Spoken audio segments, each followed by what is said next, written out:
applause. I think you guys enjoyed doing that before, so let's do it again. And welcome to the stage, Burybob. Go!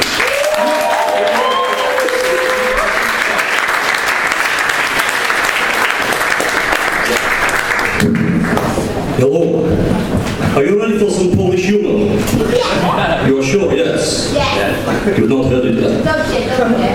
Thank you. I am here in England pitching you good people's jobs. My girlfriend, she is back home in Cricke. We are poles apart. I notice when I come to England, you people love cats. I don't mean the West End play.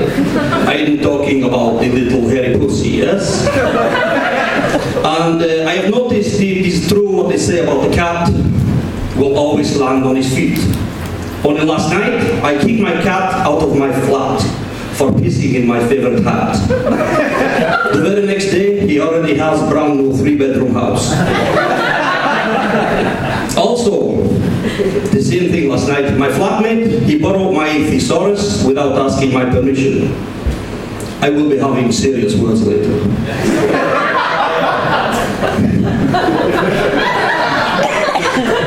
Anyway, when I first come to your beautiful country with its wonderful benefits, it was the time of Halloween, yes?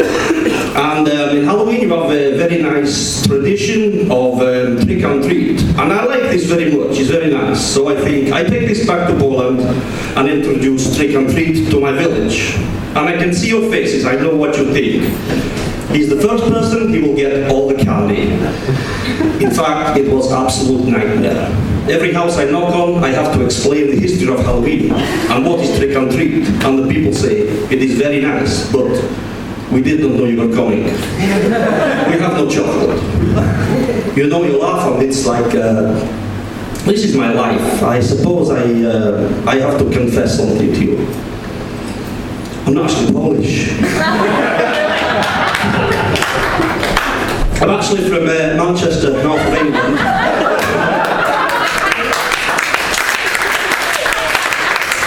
Well, I've got 2 trains going on with the benefit agency, so you know. The proof that I'm from Manchester, I was actually brought up by my nan. Not because I was an orphan, just with mum and dad were a druggy waste of space. But it was alright growing up with my nan. She was, you know, she had a few problems. She was a claustrophobic, agoraphobic. You couldn't take her anywhere. But apart from that, I mean, it was really chilled living with her, because, well, mainly because she couldn't afford to put the heating on. But,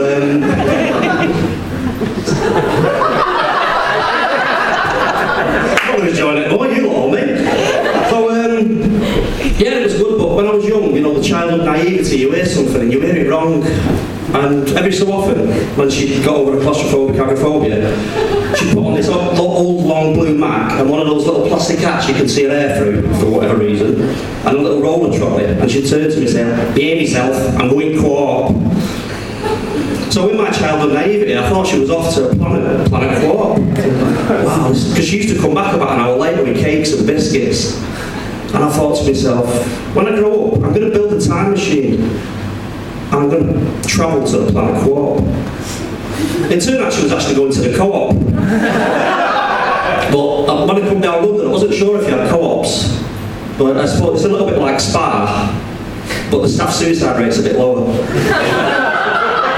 So the co-op near us actually, it was condemned to be knocked down, but now they've saved it. It's a listed building, not like the Leaning Tower of Pisa. It's they found a bank tip paid on the side of it, which I don't know about you lot, but I'm big into the conspiracy theories, and I think Banks is a crock of shit. I don't think there's such a person. I think it's made up by media executives like Sanchez and Sanchez to sell t-shirts and posters and keep us down and impressed at the level we deserve to be down at, you know what I mean? And the reason I think it was Sanchez and Sanchez because the one paid on my co-op was Nigella Lawson. That was a shit kicked out of her.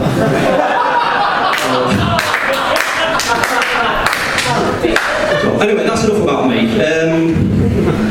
Have we got any pathologically shy people in tonight? So that's pretty much all,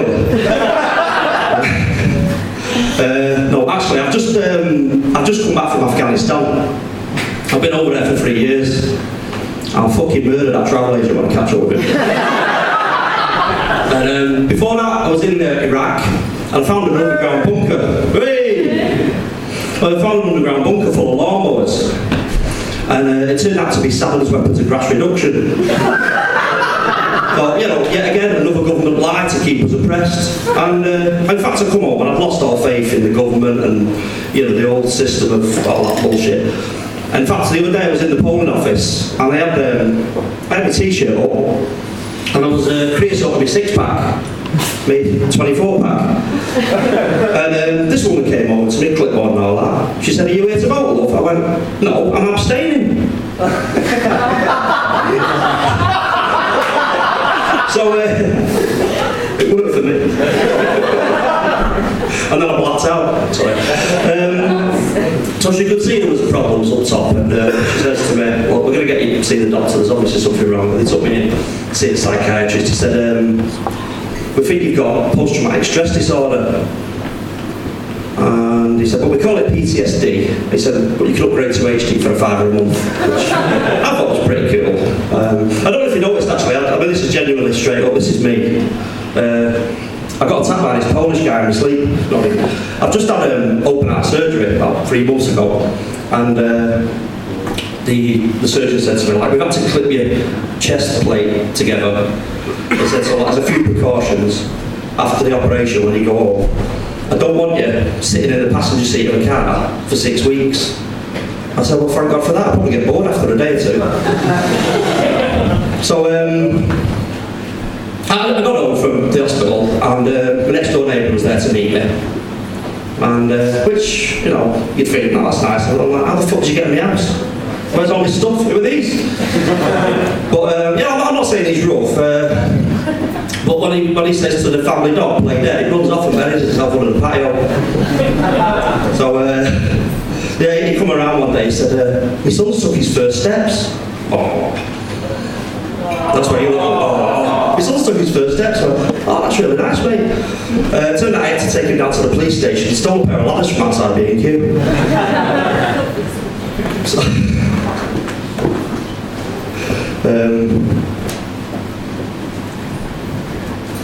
what happened next? Something happened after this, definitely. I don't think that was the end of the set. See these holographic drums over there? You can't beat them. I'm in a band called Absolute Zero. How cool's that? I used to be in a gullible cover band, easily Led Zeppelin. So anyway, yeah. So the neighbour, my ex-girlfriend, never liked him. She didn't like him coming round. It used to cost me a fortune in chloroform. She was a really strange one. She was in denial about Tourette's syndrome. She swore she didn't have it. And she'd say things to me like, you know, "You've got to learn to take the rough with the smooth." And I knew she'd bought her own peanut butter. She was funny. I met her on an internet dating website. She was one of those mysterious ones. Nice profile, but no picture. And it said she was well-read and had an infectious smile. Turned out to be sunburn and herpes. But eventually we broke up. It was at a party. It was at a fancy dress party. And she came storming over to me, crying her eyes out. She said, "I've just been watching you kissing that blonde girl for 10 minutes. How could you?"